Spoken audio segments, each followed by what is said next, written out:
It's your girl Nakai. You're watching BGX Talk, and I'm sitting here with the creator of Wild Things, Mr. Jerron Jones himself. And we're here to talk a little more about him, get to know him a little bit better. So my first question is, where did you get the name for Wild Things? I got it just from my favorite book is Where the Wild Things Are. See, before you got here, I was like, he had to get that name from that book. Yeah. I got it from there. I actually, the whole story behind the logo and everything ties into that type of character in that book. In one of my, in my mission statement, I have Max. So Mad Max, Max Potential. So I use his name as kind of like max potential in my mission statement, and that's really what I want to express to everybody, to go after, your max potential and not be in a box or anything that society wants you to be. So yeah, that's where the name came from, the storyline of Mad Max going to a place that he most felt loved, and that's pretty much what the name stands for. And I feel like everybody needs to go to a place like that when they get down or hard on themselves. Even as an adult, we need to go to that imaginary place.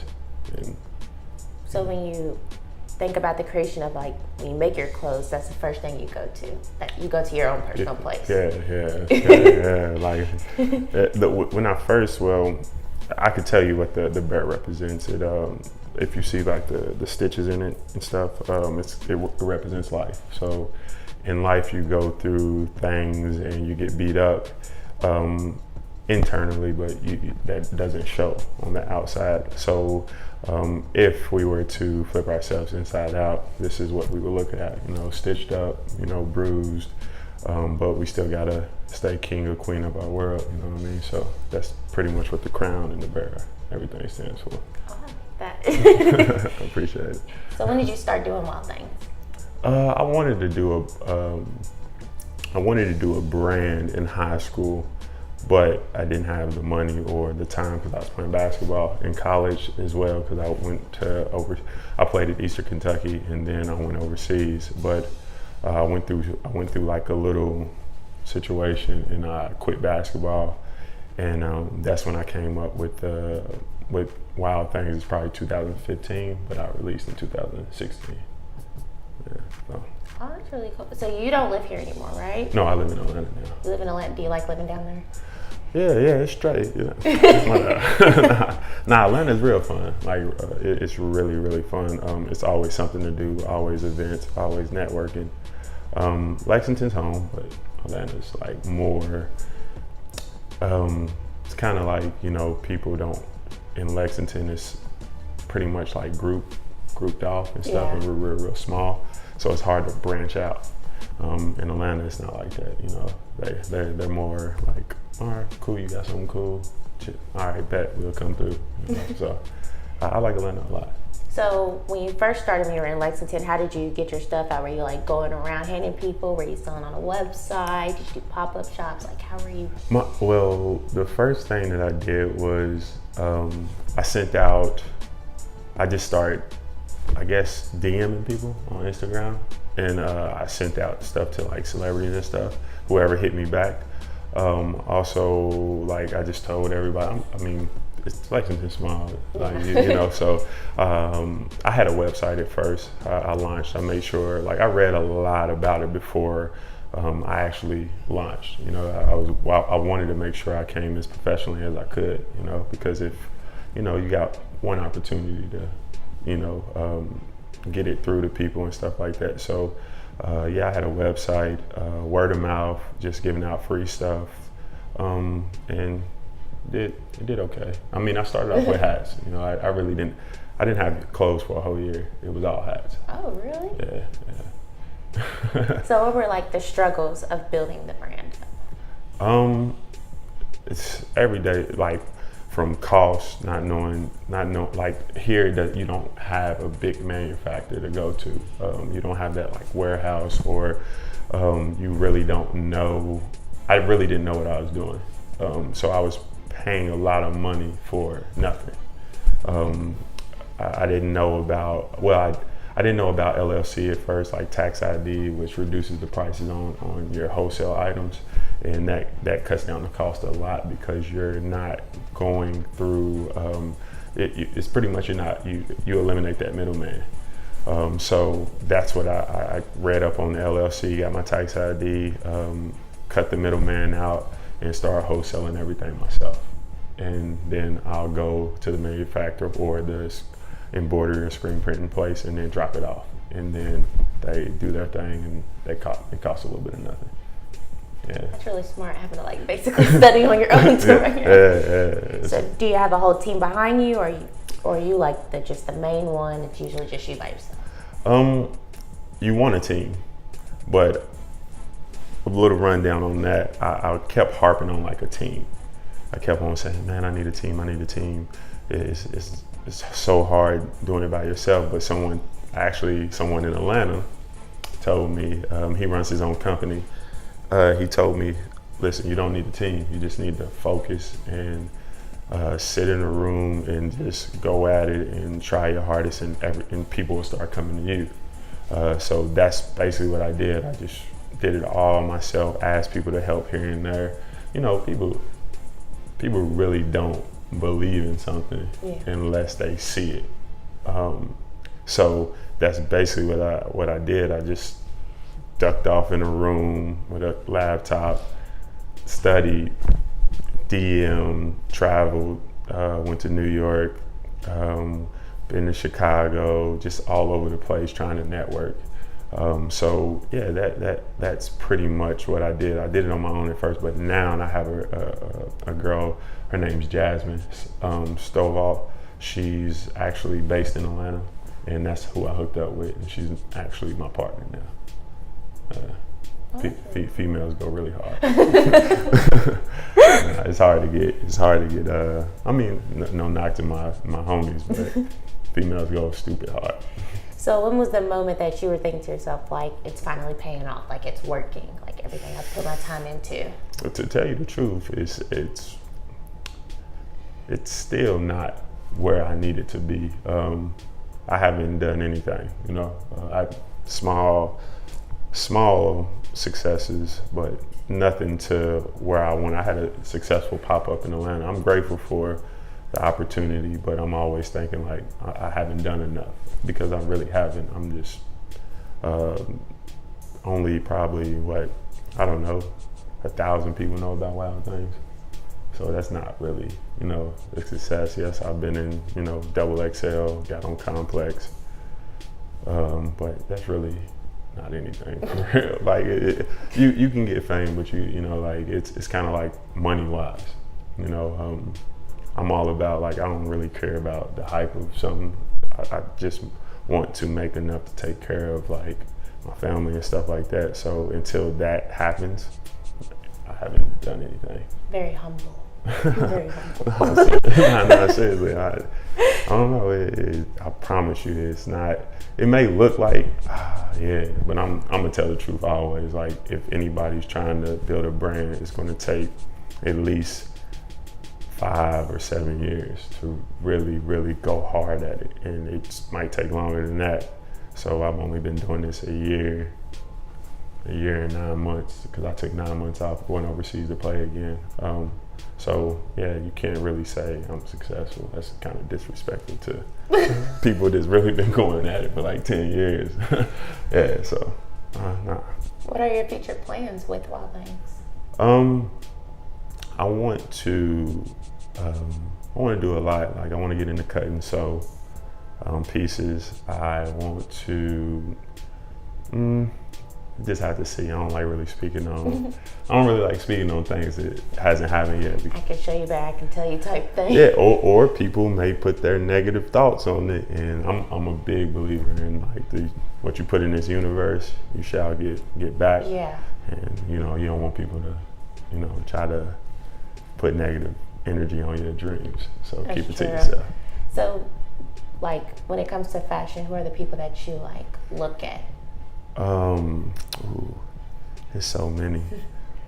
I like Virgil, you know, Off-White. I like how he like did it from. Well, he had co-sign, so I really can't say he brought, but he worked his ass off. So Kanye is one of his best friends, so he had that co-sign, which made it a little bit easier. But what he's doing in the high fashion, turning urban into high fashion, is pretty crazy to me. Pretty. It's really dope. Don C, just that whole camp. Harry Preston, I like him a lot. Who else? Oh, man, there's so many. Joe Freshgoods, he's really dope out of Chicago. He's another one that I look at that built from the ground up. Chicago's really dope. All them people that I named are out of Chicago. They're really doing their thing. And of course you got your OGs like Diamond Supply. I look at him a lot. Then you got your Babe. You look up to Pharrell, all those type of guys. Yeah. Oh, that's dope. It's pretty smooth. So do you have like any plans that you want to do like community wise?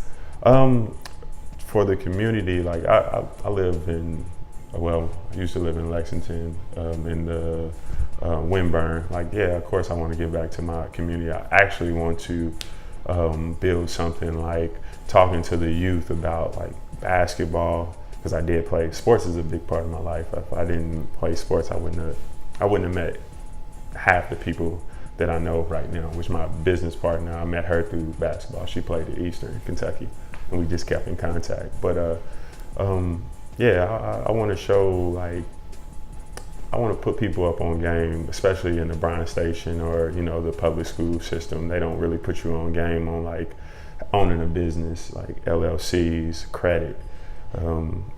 We really don't know anything about credit, and that's unfortunate, because all these other, you know, I'm not gonna say black and white and stuff like that, but all them other cultures and stuff are up on game about credit.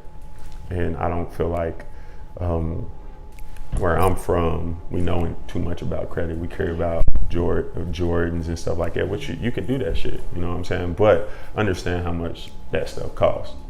It costs you a little bit of nothing, you know? So if you take $220, you can get you an LLC.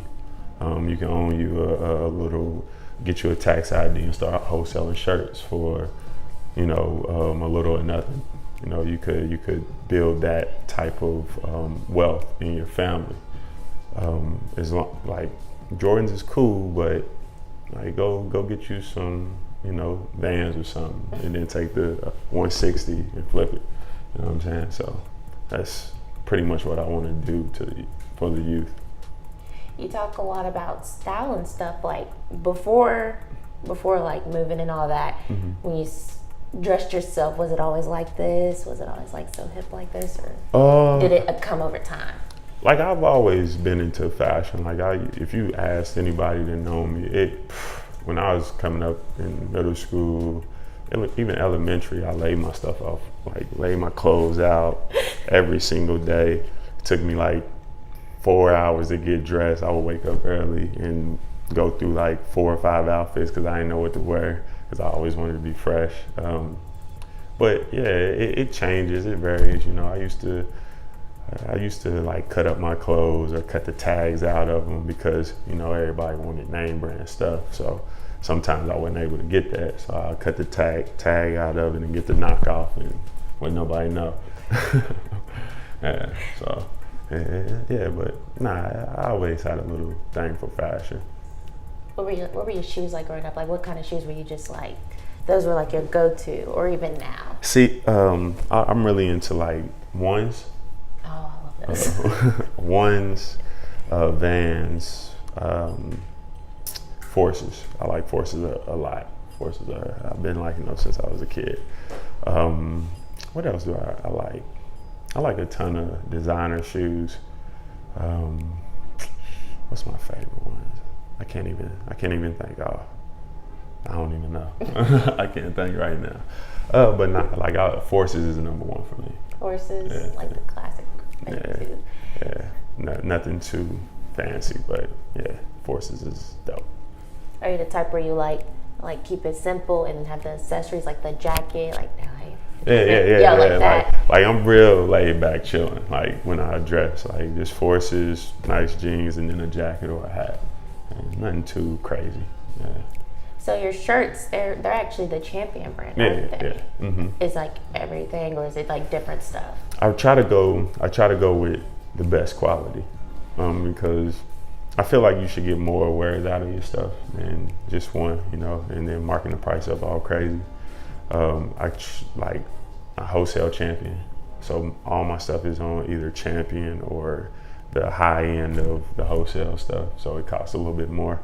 But yeah, mostly Champion, like shirts, hoodies, and couldn't find no Champion jackets for wholesale, but I would have went that route too. Oh yeah, that is a good soft material. Nah, Champion is dope. So at first, was the clothes just the bear on it, or?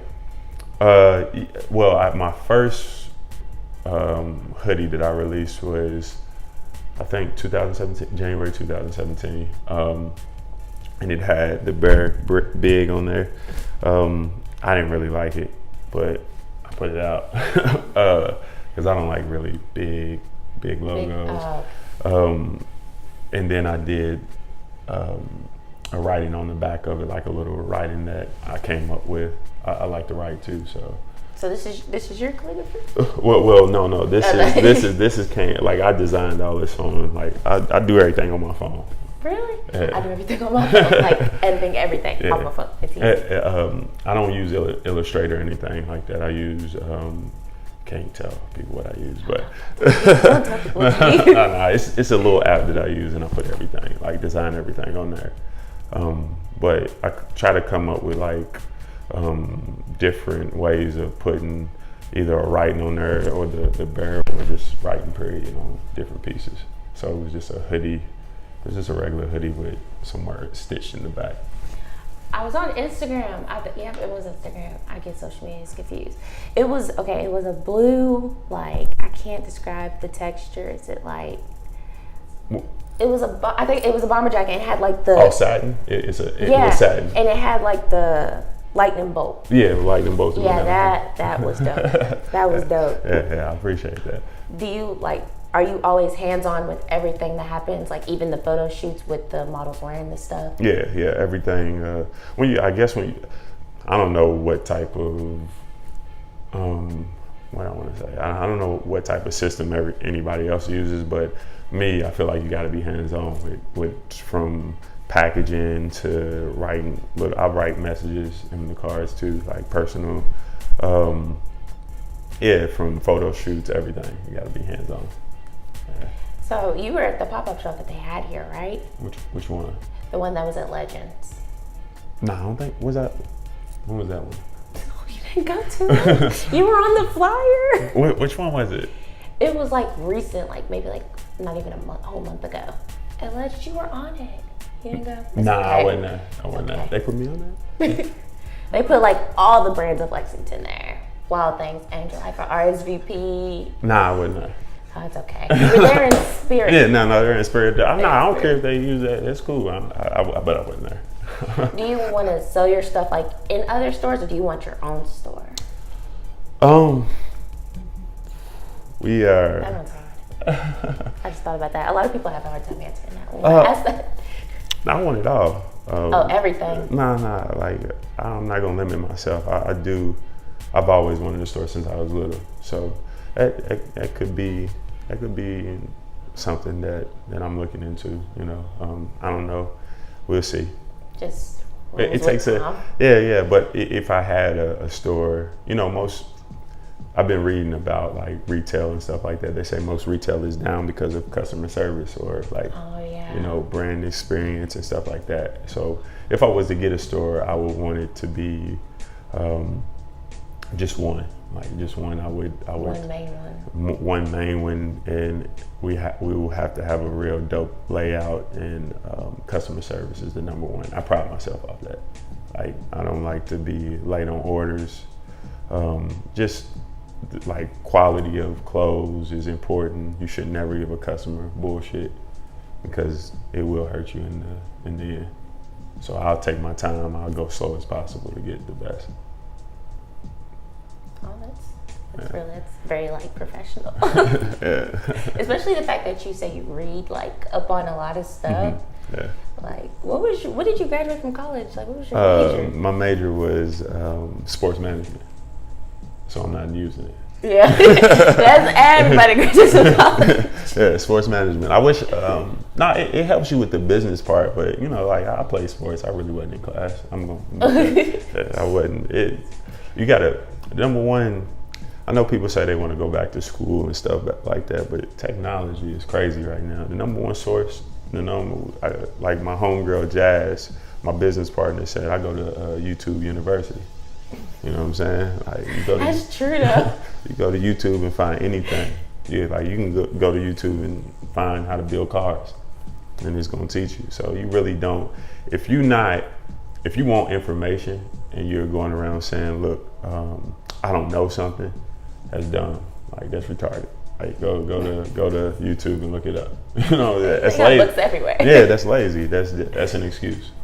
So yeah, I go to YouTube, read a lot, and find information.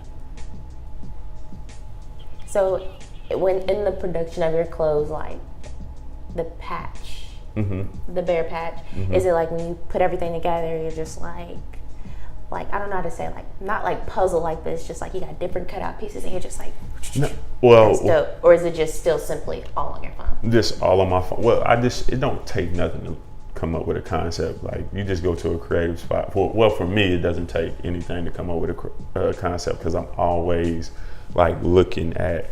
I'm always on social media. I'm always like trying to find something creative or looking at something like even those balloons over there that you have. Like that would be a dope shirt. You know what I'm saying? Oh, yeah. Just that. Basically, just on the fly. Going to my phone if I see something that I like or I hear something. I'll go look it up and piece it together. And like I just put this jacket together, like so it's a coaching jacket. So the concept for this is I put the definition of coaching on here because like everybody, if I look at you, I'm like, damn, you fly. You know what I'm saying? So you coaching somebody's looking at you and being like, oh shit, she's fly. Like I want to wear that. So you actually coaching somebody. Oh. And how they're dressing. So I like that. I like that concept. Yeah, so that's pretty much what the concept behind the coaching jacket is. Like anybody can be a coach. Like if you like I said, build cars, like show somebody you coaching them. So that's where the concept came from. Do you think you follow a certain time period with your clothes, like vibe wise? I don't try to. I'm not into the whole. Like I said, I kid you not, I only put out like 6 pieces, like a couple hoodies, a couple jackets, and it's a ton of things that I want to do, but it's gotta be the right. You can't rush anything. Give people time to actually look at what you did put out. Yeah, I don't want to just put out bullshit just to make money. Money's always gonna be there if you got passion. But a lot of brands, like I'm really, really passionate about clothes. So I'm not gonna speak on, I don't know what other brands do, but you see the game is like oversaturated a little bit where everybody has a brand, and that's cool. But you gotta take your time and really, really care about clothes and care about the way things look. And I want people to get fly. Like I like fly people. I love fly, dope females, dope like niggas that can dress fly to me. Like anything that is dope, I like it. So I try to stick to that and take my time. Humble, smart, and appreciative. Nah. Rare. I appreciate that. And so you do have a website, right? Yes. It is wildthingsbrand.com. Wildbrandsthing.com. And then your Instagram is just wild. It's wild_things_. Okay, well, thank you so much for me interview you. No, thank you. This was fun, and you are this was very insightful. Okay, thank you all for watching.